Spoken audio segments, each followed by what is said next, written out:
Greenland নিয়ে যে কোনো সময় বড় কোনো পদক্ষেপ নিতে পারে ট্রাম্প। এই সম্ভাবনা যখন জোরালো হচ্ছিল ঠিক তখনই বড় ঘোষণা ট্রাম্পের। তিনি স্পষ্ট জানান, বল প্রয়োগের মাধ্যমে গ্রিনল্যান্ড দখল করব না। হঠাৎ কেন মতবদল ট্রাম্পের? কার ভয় এই মতবদল?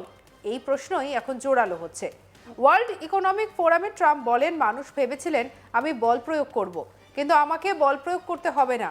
আমি বল প্রয়োগ করতে চাই না, আমি বল প্রয়োগ করব না। সেই সঙ্গে তার সতর্কবার্তা, আমেরিকা ছাড়া অন্য কোনো দেশ ডেনমার্ক নিয়ন্ত্রিত ওই ভূখণ্ড গ্রিনল্যান্ড সুরক্ষিত রাখতে পারবে না। এই পরিস্থিতিতে গ্রিনল্যান্ড অধিগ্রহণ সংক্রান্ত আলোচনার জন্য অবিলম্বে আন্তর্জাতিক মঞ্চে আলোচনা শুরু করার সওয়াল করেছেন তিনি। এই আলোচনার আহ্বানে ট্রাম্প সুলভ ভাষায় বলেছেন, বরফের টুকরো সম্পর্কে ছোট অনুরোধ বলে তার আক্ষেপ, আমরা বিশ্ব সুরক্ষার জন্য এক টুকরো বরফ চাই এবং তারা তা দেবে না। কি বলেছেন শুনবো। We want strong allies, not seriously weakened ones. We want Europe to be strong. Ultimately, these are matters of national security, and perhaps no current issue makes the situation more clear than what's currently going on with Greenland. Would you like me to say a few words of Greenland? I was going to leave it out of the speech, but I think I would have been reviewed very negatively. I have tremendous respect for both the people of Greenland and the people of Denmark, tremendous respect. But every NATO ally has an obligation to be able to defend their own territory. And the fact is, no nation or group of nations is in any position to be able to secure Greenland other than the United States. We're a great power.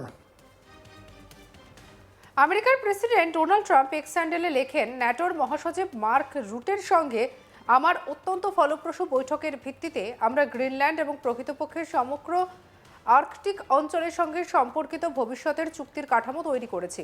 এই সমাধানটি সম্পন্ন হলে America এবং সমস্ত NATO জাতির জন্য একটি দুর্দান্ত সমাধান হবে। এই বোঝাপড়ার ভিত্তিতে আমি 1 ফেব্রুয়ারি থেকে কার্যকর হওয়ার জন্য নির্ধারিত শুল্ক আরোপ করব না। গ্রিনল্যান্ডের সঙ্গে সম্পর্কিত গোল্ডেন ডোম সম্পর্কে অতিরিক্ত আলোচনা অনুষ্ঠিত হচ্ছে। আলোচনার অগ্রগতির সঙ্গে সঙ্গে আরও তথ্য উপলব্ধ করা হবে। Vice president JD Vance, secretary of state Marco Rubio, বিশেষ দূত স্টিভ উইটকফ এবং প্রয়োজনে আরও অনেকে আলোচনা হবে। তারা সরাসরি আমার কাছে রিপোর্ট করবেন। এই বিষয়ে আপনার মনোযোগের জন্য আপনাকে ধন্যবাদ।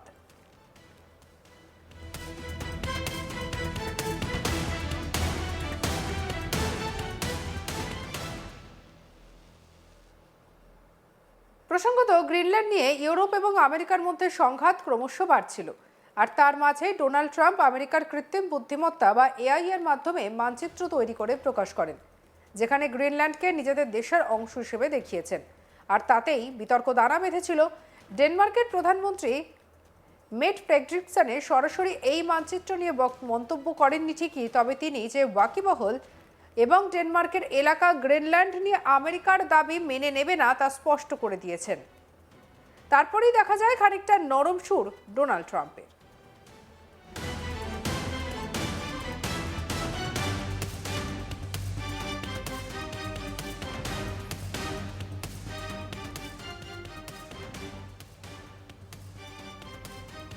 গ্রিনল্যান্ডকে নিজেদের দেশের অংশ হিসেবে ডোনাল্ড ট্রাম্প দেখিয়েছেন।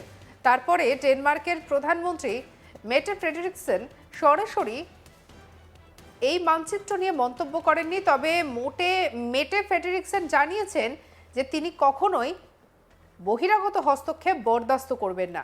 দেশের সীমান্ত ভূখণ্ড স্বাধীনতা এবং পরিচয় নিয়ে তারা আপোষ করতে রাজি নন। তাদের অবস্থানকে সমর্থন করতে বিশ্বের নেতাদের কাছেও আবেদন জানিয়েছেন তিনি। গ্রিনল্যান্ড যে ভারতের স্তূপের ওপর দাঁড়িয়ে তা কার্যত স্বীকারও করে নিয়ে হুমকি দিয়ে তার বার্তা, কেউ যদি ইউরোপের সঙ্গে বাণিজ্য যুদ্ধ করে তাহলে আমরাও যোগ্য জবাব দেব। এর আগে ডেনিশ প্রধানমন্ত্রী ট্রাম্পের ট্যারিফ হুমকি নিয়ে ঘোষণা করেছিলেন। ইউরোপকে ব্ল্যাকমেল করা যাবে না বলেছিলেন ট্রাম্প। যদি ট্যারিফ আরোপ করা হয় তাহলে ইউরোপও যোগ্য জবাব দেবে। ইউরোপীয় ইউনিয়ন সম্পূর্ণ ঐক্যবদ্ধ, আর ট্যারিফ কেবল একটি দেশের ওপর চাপানো যাবে না, সমগ্র ইউরোপীয় ইউনিয়নের ওপরে প্রযোজ্য হবে। ট্রাম্পের চ্যালেঞ্জ এমনটাই। ট্রাম্পের চ্যালেঞ্জ, এদিকে ইউরোপীয় ইউনিয়নের নেতাদের কথায় কর্ণপাত করছেন না ডোনাল্ড ট্রাম্প। মঙ্গলবারও তিনি জানিয়েছেন যে গ্রিনল্যান্ডের দাবি থেকে সরে আসার কোনো প্রশ্নই নেই। ইউরোপের একাধিক দেশ ইতিমধ্যেই ট্রাম্পের বিরোধিতা শুরু করেছে। এতে ন্যাটোর ওপরও প্রভাব পড়তে পারে বলে মনে করছে আন্তর্জাতিক বিশেষজ্ঞদের একাংশ। তবে ট্রাম্প ইতিমধ্যেই ন্যাটোর সেক্রেটারি মার্ক রুটের সঙ্গে কথা বলেছেন। তা নিয়ে তিনি বলেন যে আমি সবাইকে সাফ জানিয়ে দিয়েছি জাতীয় এবং বৈশ্বিক নিরাপত্তার জন্য গ্রিনল্যান্ড আবশ্যক। এখন আর পিছু হটার কোনো প্রশ্নই নেই, সবাই এতে একমত। গত কয়েক মাস ধরে ট্রাম্পের নীতির কারণে ইউরোপের বাণিজ্যে অস্থিরতা তৈরি হয়েছে। গ্রিনল্যান্ডের দাবি না মানা হলেও সেই বাণিজ্যে আরও প্রভাব পড়বে বলেও হুমকি দিয়েছেন আমেরিকার প্রেসিডেন্ট। এমনিতেই নোবেল না পেয়ে ক্ষিপ্ত তিনি, তাই শান্তির বদলে আমেরিকার স্বার্থের ওপরই মনোনিবেশ করবেন তিনি। প্রকাশ্যে তেমন কথাও তিনি জানিয়েছেন। তবে ট্রাম্পের নতুন মানচিত্র সামনে আসার পর উদ্বিগ্ন ইউরোপীয় দেশগুলি।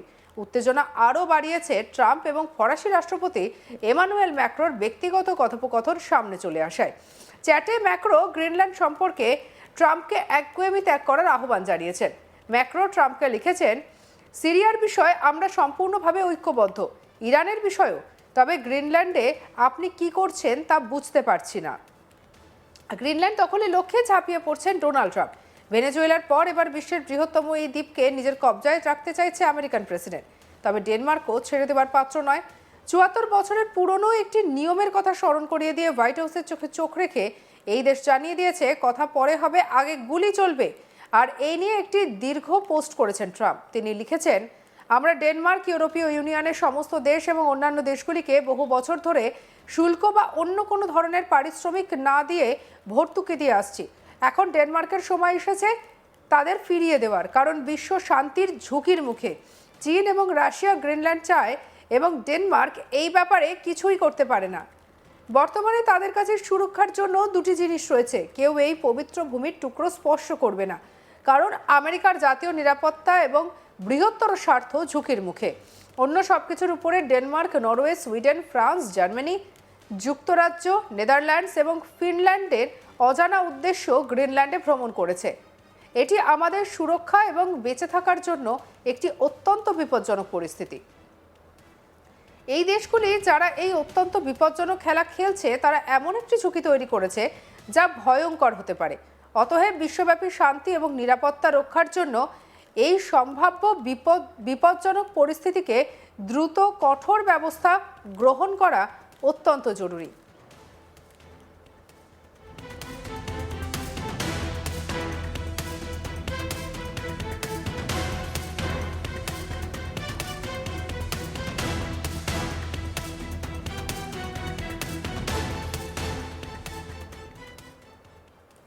সঙ্গে রাখুন আজ তাক বাংলার ইউটিউব চ্যানেলকে লাইক, কমেন্ট, শেয়ার, সাবস্ক্রাইব করতে ভুলবেন না।